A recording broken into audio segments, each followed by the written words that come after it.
Good evening and welcome to another in the series of TalkSports, where we sit down and chat with the movers and shakers of sports in Grenada. Well, this week our guest is Ishona Charles. Ishona is a Grenadian para-athlete who has already won a medal in international competition, but is aiming for a bigger pie in the sky. She should be into final preparations for the Paralympic Games in Tokyo, Japan. But we know because of the COVID-19 pandemic, both the Olympics and the Paralympics were cancelled this year. Well, however, Ishona is not daunted and is now preparing full steam ahead to make the Tokyo Games a reality. I welcome Ishona Charles to this evening's program. Good evening to you, Ishona. Good evening. Good afternoon. It's a pleasure to be here. Thank you very much for being with us. And let me do apologize to our viewers that Ishona is not feeling too well, but she's still making the effort to be with us this evening. But Ishona, as I always ask with our guests, the first question is, how have you been coping with the pandemic? Very important. Well, it's been a rough few months, but with positive people around you, your family, my coach sending positive videos, I was able to carry on day by day. Okay, well, it's nice to hear that, and I guess as much we wishing you all the best. So let's start off with the time that we do have, and I trying to get you off as early as possible because, as I indicated, you're not in the best of health today, and I hope that fever, you take care of that fever.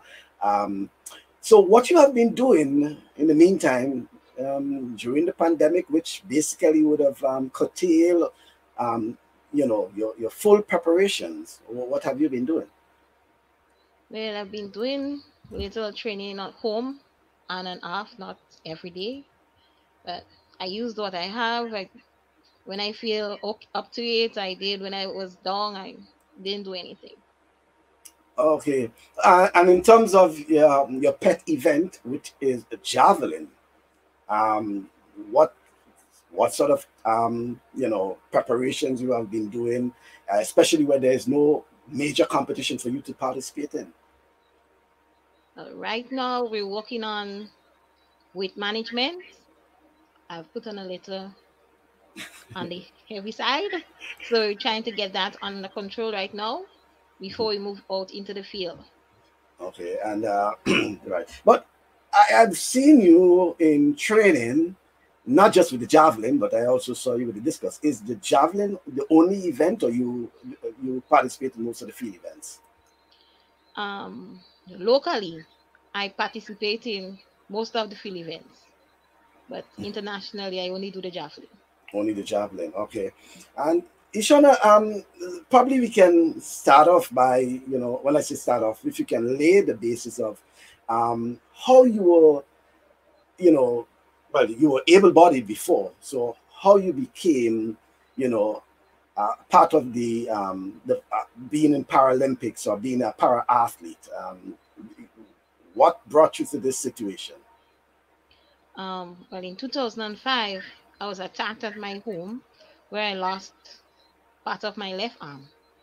And after a few, say, year or two, Coach Paul Phillip and Mr. Kwame Hippolyte came to me and asked me if I want to get back into sport because the Paralympic Committee they just started and they were looking for athletes, and I decided to join.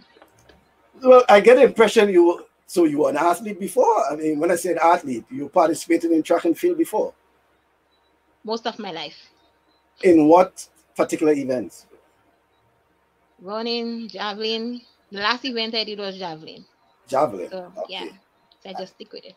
Don't mind me smiling when you say running, because I mean that's why you said that you have to do some, you have to lose some weight. Yeah. Yeah. Okay. But you're fond of the javelin, it appears. Yes. Okay, and let's talk about the coaching aspect because I saw you with Josh, and there's just one of the many coaches apparently around you. How the coaching has been going It's interesting because each coach have their own technique. So you get to learn different coaches' techniques. You know how to deal with different coaches on a personal level. Mhm.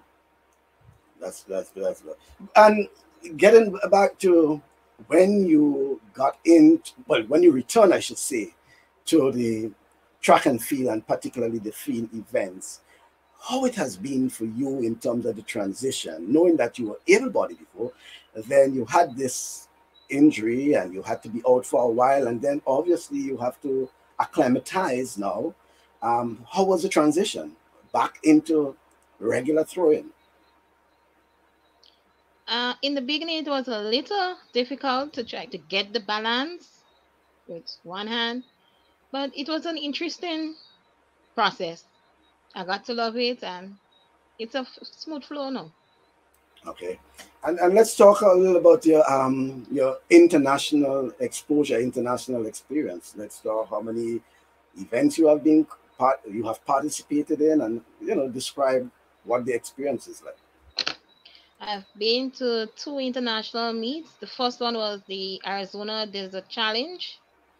Um, that event was a little shaky for me, but Um, eventually, that was, by the way, that was your first international event. yes, That was in Arizona in the United States. Okay. yes. Yes. So tell us more about it.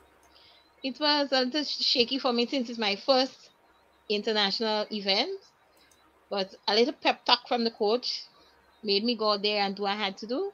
And that's why I won the gold at my first international event. Okay, and who was some of the participants? You said an international event, so obviously, and winning gold. Congratulations, I should say, by the way. Um, who were some of the participants all over the world, or just the United States?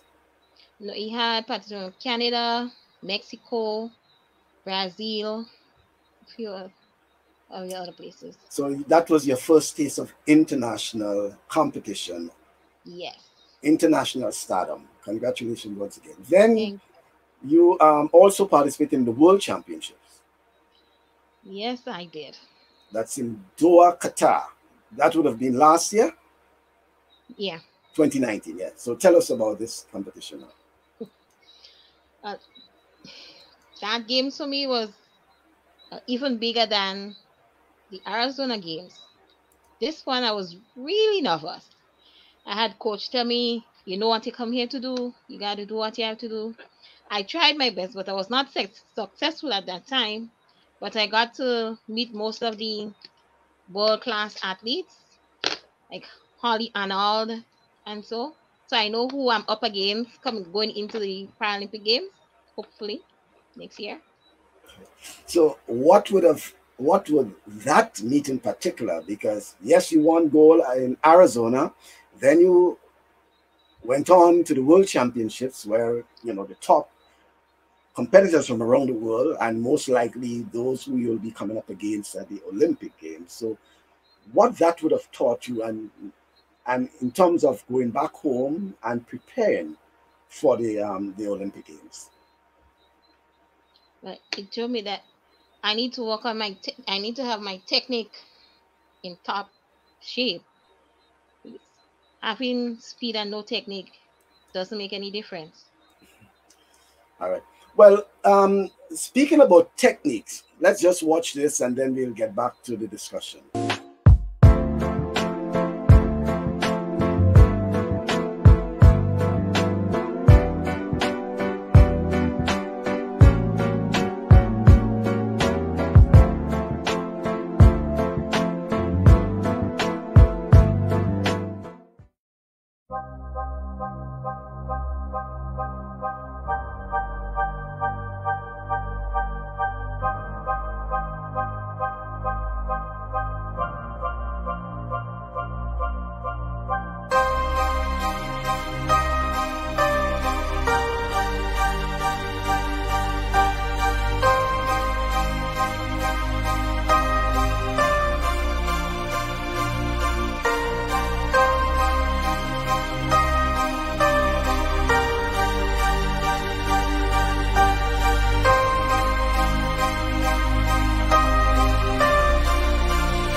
Indeed. So it's what will probably be a usual ritual at, and it appears to be the Lasseter's playing field in St. David.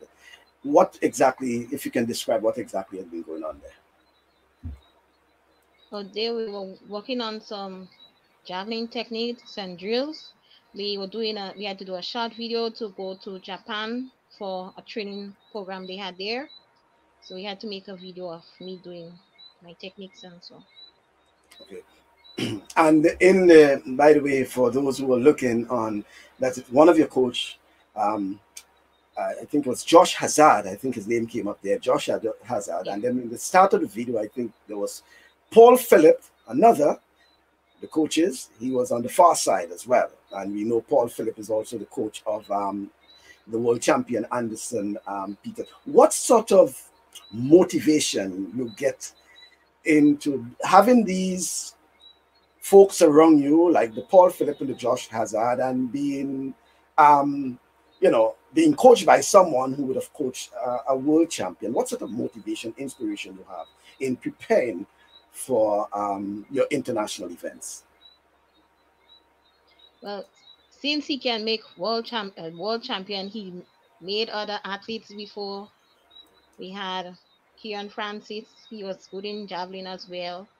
So I have good forces behind me that shows that I can make it as far as I want to go, or we want to go, so long as we Mhm. put our minds to it.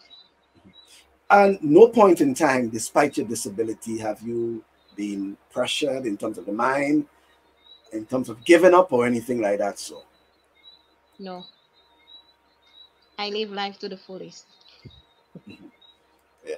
But you know, and at the start, you know, you talk about the transition and in terms of the balancing and things like that. So, and I noticed it in the video how you need to, you know, balance yourself without, you know, I think yeah, without the use of your left hand and arm.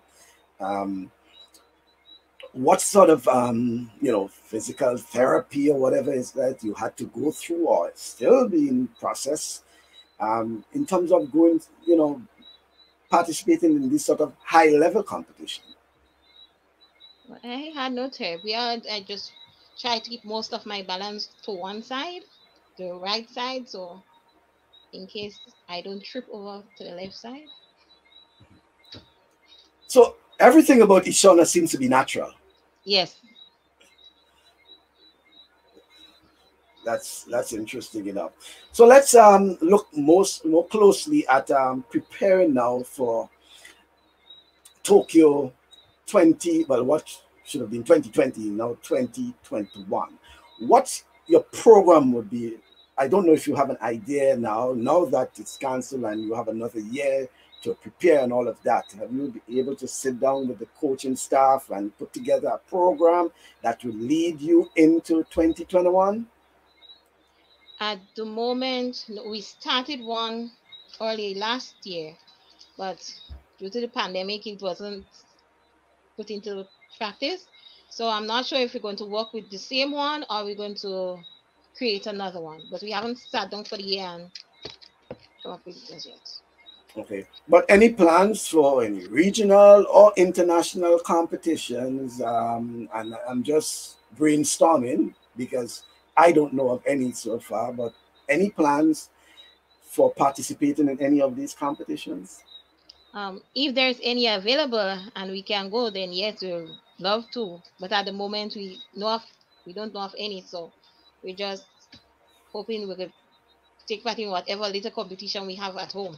Okay. What's about other para athletes? Your name seems to be synonymous with para athletics in Grenada now, but are there others that we don't know and probably you'll mind letting us know?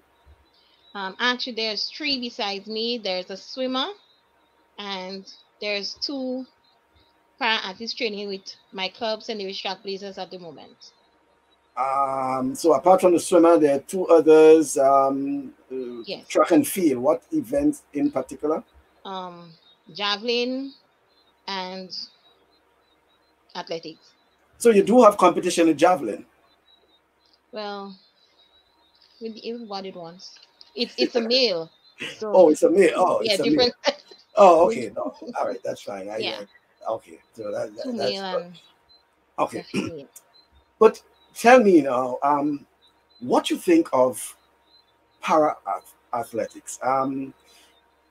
You must have an idea of the number of people in Grenada who you believe can be involved in para athletics. You speak of yourself and two others, a male in track and field. There's also a swimmer. But in terms of going around the island, in terms of interest being shown, do you think there are more people who can get involved in Paralympics or para athletics in Grenada? And I say in para athletics, not necessarily track and field, but the entire sport of Paralympics. Yes, I think so. But I don't think that it's been showcased enough. It's not been broadcast enough, so persons are not really sure on how to get into it. And So so I think there's a lot of persons out able persons out there that could make the movement bigger and better for Grenada. Yeah, but what you think, I mean, you have an opportunity, what you think could be done in the meantime to get or to attract these people to the sport? They can have lectures, visit schools, something like that. Okay, Okay. well, Have little talks.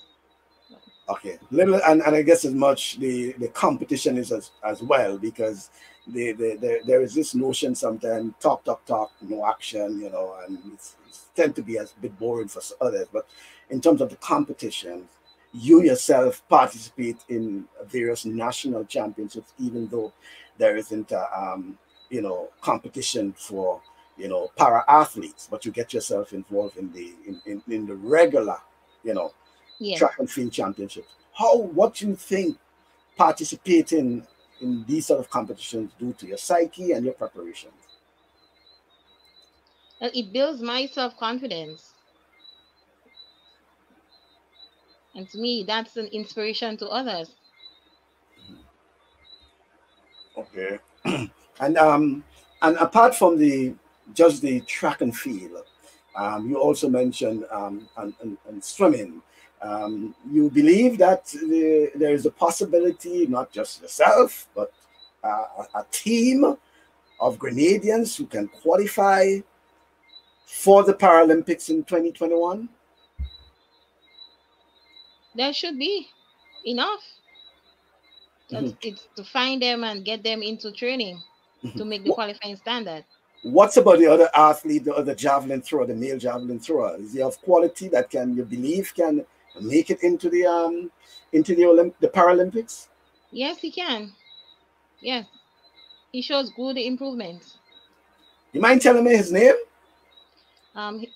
Is Shondell Ferreira, I Okay. think, and Nicole Walters, I think. There's two. Besides Oh, the girl is a swimmer. also you have apart from yourself, there are two others in the track and field. One is a Yeah. javelin thrower and one in running. Okay, competing in events, and then we have the swimmer. So probably this is an opportunity for you to encourage folks who probably listening who are aware of um, art, people with disability who can get involved in various sporting disciplines in Grenada as part of the Paralympics, and not just swimming, not just track and field, but whatever, because Paralympics is just like the Olympics, but just specifically for those with disabilities. How you think, apart from the lectures and what you want, how you think you can encourage others to be part of the process?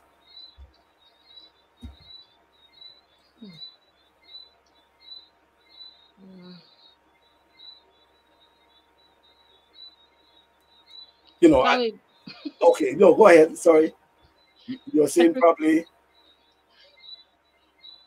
um, you know, probably I putting saw. videos of myself out there probably could help as well. Right. I So saw the video that we of you training and things like that. So and the competitions and these sorts of things like that. So that will probably help. And even as you indicated earlier, sensitizing, and just as how they show other sporting disciplines on television, probably you can as well encourage them to show, you know, sporting disciplines involving para athletes as well, because we tend to have the interest in the Olympics, and when the Olympics is finished, that's the end. And Yeah. now that we have para athletes who will be involved in Paralympics, hopefully, there's a hope that, you know, there will also be coverage of our para athletes, whether it's swimming, whether it's tennis, whether it's track and field. Let's get back to your competition here in in Arizona in the United States.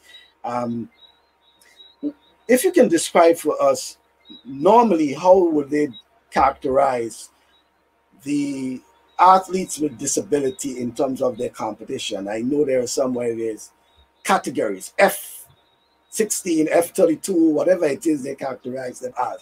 What is your category, when, so that we can know when you're competing which category you fall into?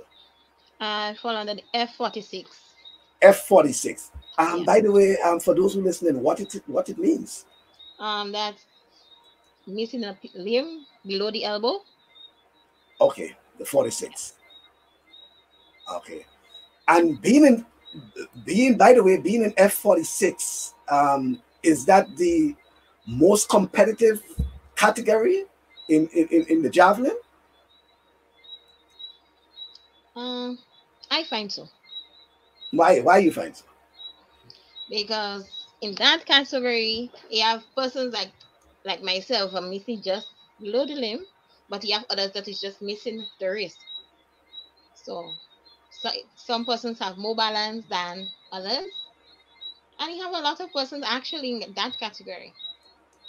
Oh, okay. Well, uh, that's interesting to hear. You know, now I think people will kind of understand and appreciate the sort of competition we'll be coming up against, and the sort of you know, intrigue that that will have, because it means that you'll be going up against persons who may have a slight advantage, a slight disadvantage, and things like that. So you have to bring your A game, All okay, the time. all the time. Is that a work cut out for Coach Paul Phillip? Yes, it is. And you know, and talking about Coach Phillip, how would you describe Coach Paul Phillip? Tends to be on the conservative side. His charges seem to be the one speaking a lot, and Coach Phillips seemed to be the one, you know, in the background. But you have the opportunity now. If you have to tell us something about Coach Phillip, what would you tell us? He's a father figure to most of us athletes. He's a good therapist, good coach. Let's see, he's good at what he does. Yeah. He's very reliable. That's interesting to hear. There's a question here for you. How much does balancing affect your javelin? How much does the balancing affect the javelin? It affects it a lot because one of my problem is set having the javelin settled in one position while doing my run-ups. So because I don't have the balance properly, it keeps swaying from left to right. Okay. And you believe it takes quite a while to master that. Yes. Okay. All right. Well, let's see if there's another. I see one coming up there, but we'll get back to that in shortly. Um, you seem to be, you know, in high spirits in terms of wearing the national colors, especially for the Olympic Games. Ishona, are you nervous about the idea of going to the Paralympics? Yes, I am. Why are you nervous? It's one of the biggest events in the world in sports. And to have the whole country on your back looking for you to do good, it shakes your bones. Wow. Yeah. You don't want to go there and be a disappointment when everybody's looking for you to be. So how, I mean, and you saying that, you thinking about that, you admitting there is a level of nervousness. How you cope, how you hope to overcome that? How do you hope to build that confidence? Well, as coach would always say, you're going out there to do your best. Your best is good enough. If we medal, we say congrats. We don't, we look forward to the next year or the next few years. Okay, dogs. Well, just to let our viewers know that coming up next Thursday, our program will return to professional basketball, where we will have Akim Robertson as well as Daniel Regis, two professional basketballers representing Grenada in Europe. They will be on TalkSports and next Thursday at 6:30. But on Saturday, this Saturday, we will have Ashley Ramfolks, the former president of the Grenada Football Association, a former player himself, captain and coach of Grenada's national team over the years. And he will be chatting with us on Saturday from 1 o'clock.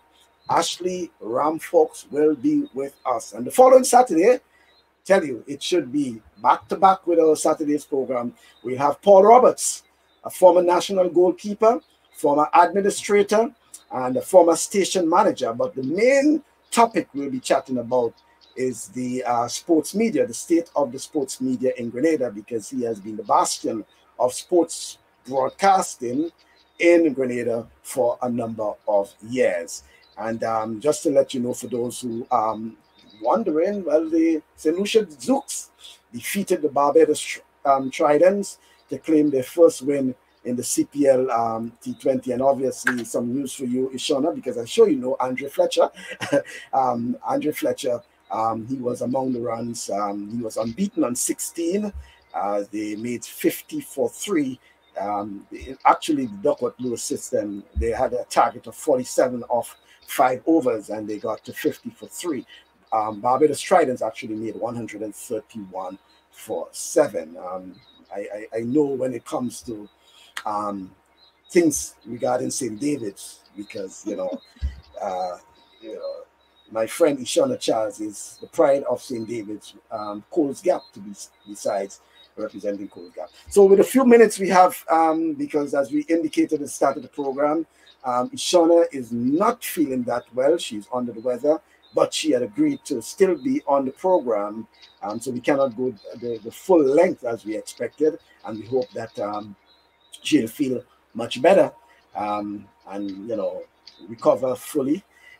We know that, you know, when we hear about fever, and especially over 100, we have to be concerned. And I guess as much those who are watching and listening will wish you all the best in your recovery, as well as your preparations for 2021. Some final words from you, Ishona, in terms of preparing for 2021 and the appeal for the support, the encouragement from the public for Ishona, not just Ishona, but all the other para athletes who are preparing to probably make Grenada proud. Well, I'd just like to say thanks to the Grenadian public for all the support and love they've been sharing. And we hope that the love continues for the other para athletes in training.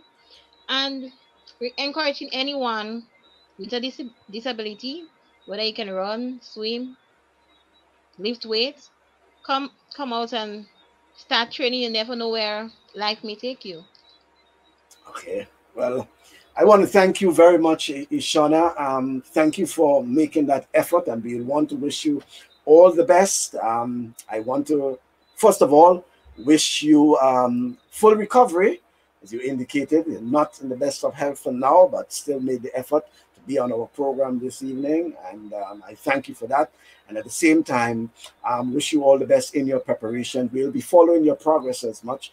I know people like Edwin and Ali and Clev and all the others who are deeply involved in sports will obviously be cheering you on and hoping the best for you and the others in your future endeavor, as well as with regards to your coaching team around you. And at the same time, we like to encourage those who are interested to get in touch with the Grenada Paralympic Committee. There is a Paralympic Committee. You can get in touch with the Paralympic Committee and be involved. And as they indicated, various sporting disciplines you can participate in. Once again, thank you very much, Ishona. Thank you. Okay, then. So thank you very much. That's Ishona Charles, our guest this evening on a shortened program, but indeed we have to wish her all the best. We had intended to go the full hour, but Ishona is not feeling that well. She's down with a fever, and we accommodated her still, but she agreed to be part of the shortened program, and we want to wish her all the best. Don't forget that coming up on Saturday, Ashley Ram-Folks, the former president of the Grenada Football Association, will join us on the program, an extended program on Saturday from 1 o'clock. We'll be talking from his boyhood days, playing football, being captain of the Grenada national team, being coach, being president of the Grenada Football Association, even being ousted as the president of the Grenada Football Association. A very long program. And the following Saturday, Paul Roberts will join us. As you know, it will be back-to-back.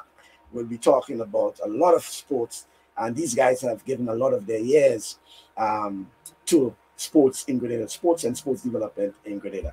But coming up on next Thursday, we'll be going back to basketball, professional basketballers. We'll be speaking to two professional basketballers. One is actually based in Croatia, but they play professional basketball. They again will talk to us about their journey into the professional ranks, and we want to thank them for being part of the program.